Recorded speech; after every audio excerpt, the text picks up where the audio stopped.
आलास इथं घरफोडी 5.5 लाखांचा मुद्देमाल लंपास।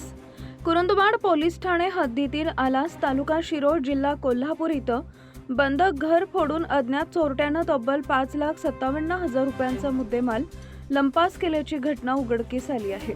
या प्रकरणी अज्ञात चोरट्याच्या विरोधात गुन्हा दाखल करण्यात आलाय।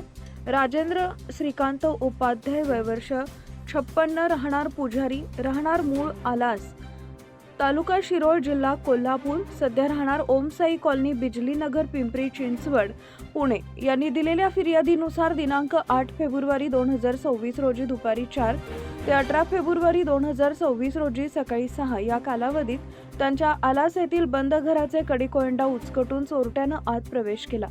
घरातील बेडरूममधील लोखंडी तिजोरीत ठेवलेले सोन्याचे व चांदीचे दागिने तसेच रोख रक्कम असे एकूण 4,97,000 रुपयांचा ऐवज चोरून नेण्यात आला आहे।